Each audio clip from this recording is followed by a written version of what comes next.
Hello friends, अब हम बात करेंगे वेनेजुएला की, जहाँ पर अभी क्राइसिस चल रहा है। तो हम इसके ओरिजिन में जाते हैं।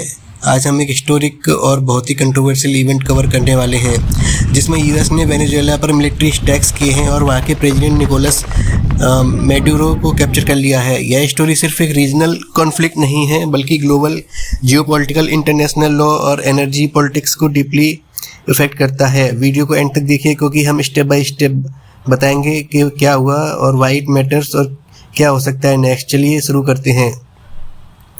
तो फ्रेंड्स, हम पहले बात करेंगे वेनेजुएला और यूएस के रिलेशंस के बारे में।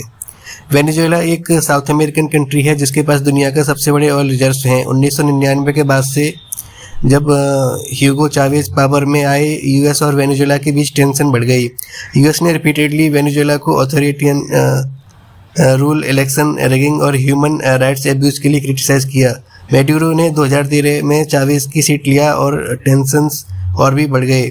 यूएस ने मल्टीपल सैंक्शंस लगाए और वेनेजुएला गवर्नमेंट को नार्को टेररिज्म का सपोर्टर और कार्टेल नेटवर्क का हिस्सा बताया। 2024 इलेक्शन को वाइल्डली फ्लॉड माना गया, मतलब गलत तरीके से हुए थे, और अपोजिशन लीडरशिप ने इंटरनेशनल ऑब्जर्वर्स को चीट होने की रिपोर्ट्स दी। यूएस ने अपोजिशन कैंडिडेट को लेजिटिमेट विनर माना, पर मेडुरो ने पावर नहीं छोड़ी।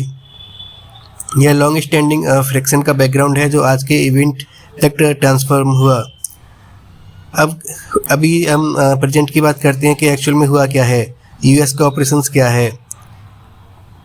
तो फ्रेंड्स, 3 जनवरी 2026 को यूएस ने ऑपरेशन एब्सोल्यूट रिजॉल्व नाम का मिशन लॉन्च किया, जिसमें ओवरनाइट एयर स्ट्राइक्स और टारगेटेड मिलिट्री एक्शंस किया गया अराउंड कारकस, जो कि वेनेजुएला की कैपिटल है, और अदर स्ट्रेटेजिक साइट्स पर। यूएस फोर्स ने वेनेजुएलन एयर डिफेंस और मिलिट्री इंस्टॉलेशंस को स्ट्राइक किया, और फिर एलिट स्पेशल ऑपरेशंस फोर्सेस ने निकोलस मेडुरो और उनकी वाइफ सिलिया फ्लोरेस को कैप्चर किया। मेडुरो और सिलिया को पहले यूएसएस लेवो जीमा वारशिप तक ले जाया गया और फिर न्यूयॉर्क यूएस के फेडरल कस्टडी में ट्रांसफ़र किया गया, जहां उनके अगेंस्ट नार्को टेररिज्म और ड्रग कंस्पिरेंसी के चार्जेस फाइल्ड हुए हैं।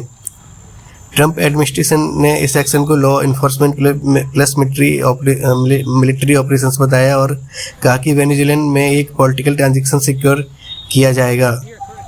अब इसके इमीडिएट रिएक्शंस की बात करते हैं, लेकिन दुनिया भर के रिस्पॉन्स मिक्स्ड और मोस्टली क्रिटिकल रहे हैं। Russia, China, European Union, Latin American nations सब ने इस सडन ऑपरेशंस को वायलेशन ऑफ इंटरनेशनल लॉ कहा है। चाइना ने यूएस से मेडुरो को रिलीज करने को बोला और फ्रांस, स्पेन और ब्राज़ील ने यूएस को सोवेरेनिटी का डिसरेस्पेक्ट करने का आरोप लगाया है। वेनेजुएलन वाइस प्रेसिडेंट डेल्के रोड्रिगुज ने कहा है कि मेडुरो अभी भी लेजिटिमेट प्रेसिडेंट हैं और इस एक्शन को इलीगल किडनैपिंग बताया। मीनवाइल कुछ वेनेजुएलियंस ने रिजीम चेंज पर सेलिब्रेट भी किया, जो क्लियरली डिवाइड है पब्लिक ओपिनियंस में। अब फ्रेंड्स, इसकी लीगलिटी और इंटरनेशनल लॉ के बारे में बात करते हैं। आज इंटरनेशनल लॉ एक्सपर्ट्स कह रहे हैं कि एक सोवेरियन कंट्री के लीडर को वहाँ के सॉइल पर मिलिट्री से कैप्चर करना वेरी अनप्रेसिडेंटेड है। ऐसा कभी नहीं हुआ है, अनलाइक जबकि कोई एक्स्ट्राडिशन रिक्वेस्ट नहीं किया गया। यहाँ तक कि यूएस ने सेल्फ ऑथराइजेशन से एक्शन लिया है, जिसका बेसिस यूनाइटेड नेशंस रेजोल्यूशन या वेनेजुएलन रिक्वेस्ट नहीं था। तो फ्रेंड्स, अब तो यूएस ने क्यों स्ट्राइक किया, इसके कुछ फैक्ट्स समझते हैं जो उसने आरोप लगाए हैं। Narco terrorism accusations, US courts में उन पर लॉन्ग स्टैंडिंग ड्रग चार्जेस लगाए गए हैं। ऑयल रिजर्व्स का बहाना है। वेनेजुएला के पास वास्ट पेट्रोलियम रिसोर्सेस हैं और यूएस कंपनीज का इंटरेस्ट हिस्टोरिकल रहा है ऑयल रिजर्व्स के बारे में। हम इराक में भी देख चुके हैं, जो अटैक सद्दाम हुसैन के खिलाफ किया कि उनके पास केमिकल वेपन्स हैं जो नहीं मिला, जबकि उसको सिर्फ इराक के ऑयल रिजर्व्स पर ही अटैक करना था। अब नंबर 3 पे हम बात करते हैं स्ट्रेटेजिक पॉलिटिक्स। यूएस ने मेडुरो को लेजिटिमेट लीडर नहीं माना, उनका क्लेम पावर कंसोलिडेशन पे। तो फ्रेंड्स, अमेरिका और वेनेजुएला के बीच ये जो विवाद है वर्षों पुराना है। यह बीते कुछ साल में ज़बरदस्त रूप से उभरा है। ताज़ा विवाद से जुड़े घटनाक्रम की सूची में हम बात करें तो हम देखते हैं कि नंबर 1 पे हम देखते हैं नावों को निशाना बनाना शुरू किया गया यूएस ने। सितंबर 2025 से ट्रंप ने वेनेजुएला को धमकाना शुरू किया और प्रतिबंधों के साथ उसकी नावों पर हमले बोले। अमेरिकी बलों ने अब तक पूर्वी प्रशांत महासागर में स्थित कैरेबियन में वेनेजुएला की 2 दर्जन से ज़्यादा नावों पर हमला बोला है। इनमें 100 से अधिक लोगों के मारे जाने की खबरें भी हैं। अमेरिका का दावा है कि जिन नावों को निशाना बनाया गया उनमें मादक पदार्थों की तस्करी की जा रही थी। दूसरी तरफ वेनेजुएला ने कहा है कि अमेरिका के पास दावों से जुड़े कोई सबूत नहीं है। वेनेजुएला ने इस मुद्दे को संयुक्त राष्ट्र यानी यूएन में भी उठाया है। अमेरिका ने अब तक वेनेजुएला की नावों में मादक पदार्थ एंड ड्रग्स ले जाने से जुड़े सबूत नहीं दिए हैं। अब उसके बाद हम बात करते हैं कैरिबियन सागर में तैनात अमेरिकी युद्धपोत की। अमेरिकी रक्षा मंत्रालय पेंटागन ने अक्टूबर में अमेरिकी नौसेना के सबसे खतरनाक और आधुनिक युद्धपोतों में से एक यूएसएस गेरल्ड आर फोर्ड को कैरिबियाई सागर में तैनात कर दिया है। इसके अलावा वेनेजुएला के आसपास 5000 अमेरिकी सैन्य बलों की भी तैनाती की गई है, जबकि अमेरिका के 15,000 बलों को दक्षिण अमेरिका में तैनात किया गया है। यह कैरिबियन क्षेत्र में पिछले कई वर्षों में सबसे बड़ी तैनाती है। फिर इसके आगे वेनेजुएला की घेराबंदी और तेल टैंकरों की जब्ती, मतलब उनको जबरदस्ती कन्फिस्केट किया गया। अमेरिकी बलों ने कैरिबियाई क्षेत्र में वेनेजुएला के तेल टैंकरों को पकड़ना जारी रखा है। दरअसल अमेरिका की तरफ से वेनेजुएला के तेल पर प्रतिबंध लगाए गए हैं। ऐसे में वह वेनेजुएला का तेल ले जा रही टैंकरों को खुले तौर पर जब्त कर रहा है। इसके अलावा ट्रंप प्रशासन ने बीते दिनों वेनेजुएला की नौसेना घेराबंदी भी की है। ट्रंप खुद बोले हैं CIA को वेनेजुएला पर कार्रवाई करने की मंजूरी दी गई है। ट्रंप ने एक मौके पर कहा था कि उन्होंने वेनेजुएला के खिलाफ खुफिया कार्रवाई को मंजूरी दे दी है। उन्होंने चेतावनी दी थी कि अमेरिका के हमले जल्द ही कैरिबियाई सागर में नावों से आगे बढ़कर वेनेजुएला के अंदर तक पहुंच सकते हैं। इस दौरान ये भी सामने आया था कि ट्रंप ने वेनेजुएला के राष्ट्रपति निकोलस मैदुरो से फोन पर भी बात की थी, जिससे संकेत मिला कि वे कूटनीतिक मसले से हल निकालना चाहते हैं। अब अमेरिका क्या आरोप लगाकर वेनेजुएला पर कार्रवाई को सही ठहरा रहा है।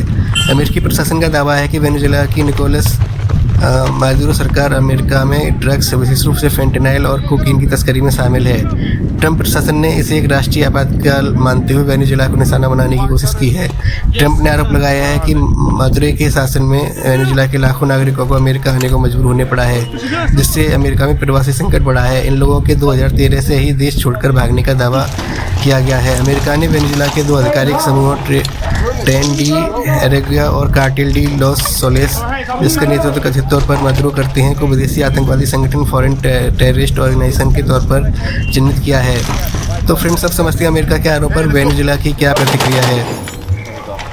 वेनेजुएला सरकार उन आरोपों को सिरे से खारिज करती है जिसके तहत उस पर अवैध नशीले पदार्थों की तस्करी और अपने नागरिकों के दमन का आरोप लगाया जाता है। वेनेजुएला का आरोप है कि ड्रग्स के दावों को सिर्फ एक बहाने के रूप में इस्तेमाल किया जा रहा है ताकि वेनेजुएला में सत्ता परिवर्तन या तख्ता पलट करके वेनेजुएला की विशाल तेल संपत्ति पर अमेरिका कब्जा कर सके। फ्रेंड्स, ये ऐसा पहले भी हुआ है जब हमने देखा था कि इराक में सद्दाम हुसैन पर गलत आरोप लगाकर अमेरिका ने अटैक किया था।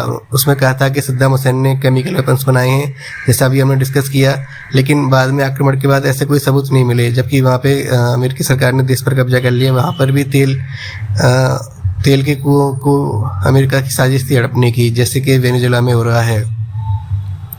तो फ्रेंड्स, आगे समझते हैं कि कानूनी विशेषज्ञ इस पर क्या कहते हैं।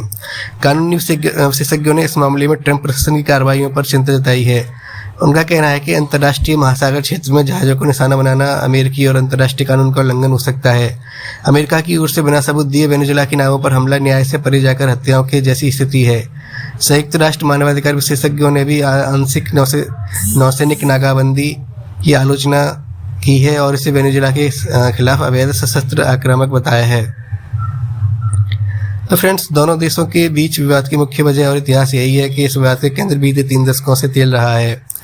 दरअसल वेनेजुएला के पास दुनिया का सबसे बड़ा तेल भंडार है, जो कि इस दक्षिण अमेरिकी देश को जबरदस्त तौर पर समृद्ध करने की क्षमता रखता है।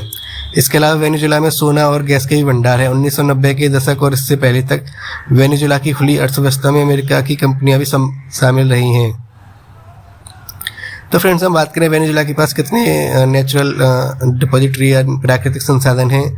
तो फ्रेंड्स, इसमें सबसे ऊपर आता है तेल। 303 अरब बैरल दुनिया में सबसे ज़्यादा तेल वेनेजुएला के पास ही है।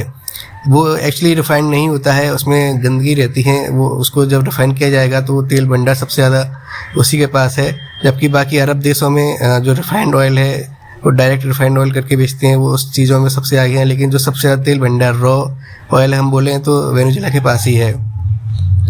और फिर हम गोल्ड की बात करते हैं तो 8900 टन यानी 8900 टन दुनिया में सबसे ज़्यादा सोना भी वेनेजुएला के पास है। निकल हम धातु की बात करें तो 2.89 करोड़ टन दुनिया में सबसे ज़्यादा वेनेजुएला के पास है। प्राकृतिक गैस, नेचुरल गैस की बात करें तो 201 यानी 201 ट्रिलियन क्यूबिक फीट वेनेजुएला के पास है, जो कि दुनिया में उसका 8वां स्थान है। लोहे की खदान 14,600 टन 8वां स्थान दुनिया में। बॉक्साइट की बात करें तो 32 करोड़ टन 8वां स्थान।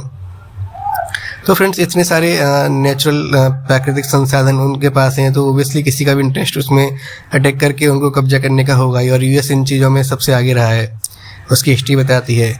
तो दोनों देशों के बीच जो विवाद की पहली चिंगारी 1999 में भड़की, जब वेनेजुएला में वामपंथी राष्ट्रपति ह्यूगो चावेज की सरकार सत्ता में आई।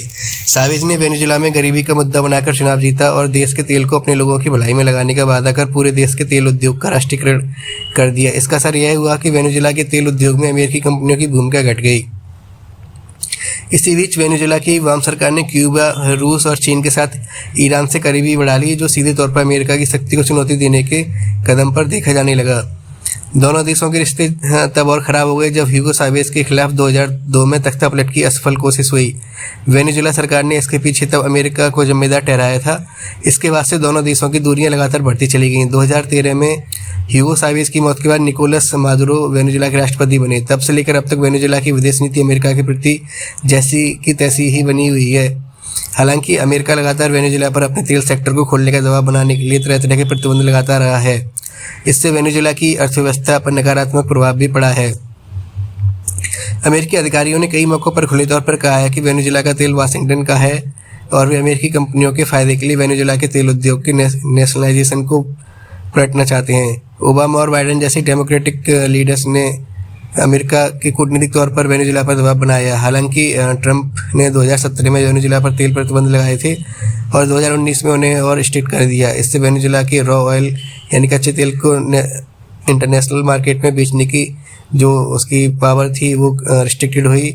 अब अपने दूसरे कार्यकाल में ट्रंप प्रशासन ने वेनेजुएला पर कार्रवाई को और स्ट्रिक्ट कर दिया है और हवाई हमलों की भी शुरुआत कर दी है।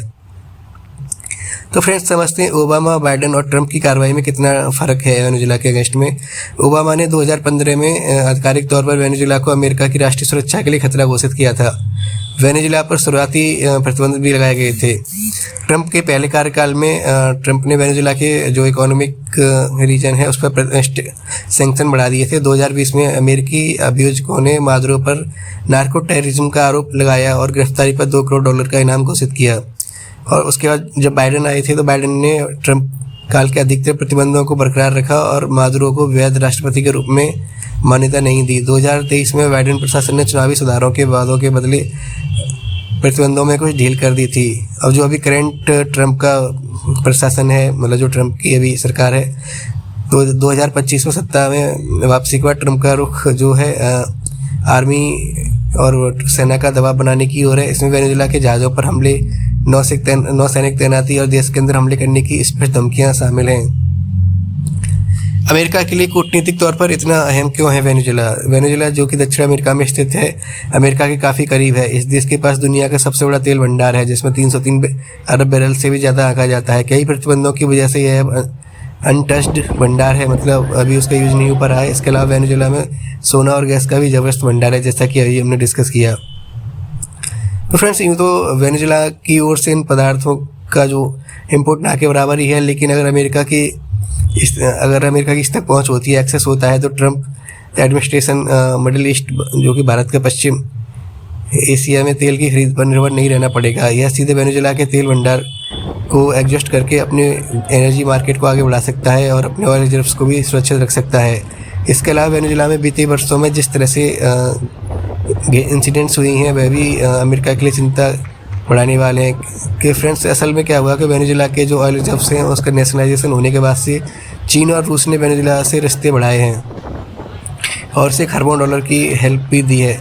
कई बार यह जो हेल्प है वेनेजुएला के लिए तेल के लिए दी गई थी और दूसरी तरफ वेनेजुएला ने रूस, चीन, ईरान और क्यूबा से वेपन्स और अपने सेफ्टी के लिए कई सारे इक्विपमेंट्स भी हासिल किए हैं।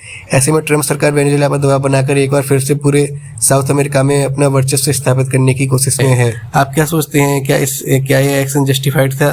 कमेंट में ज़रूर बताएं। वीडियो को लाइक और सब्सक्राइब करें for more deep dives. Thank you.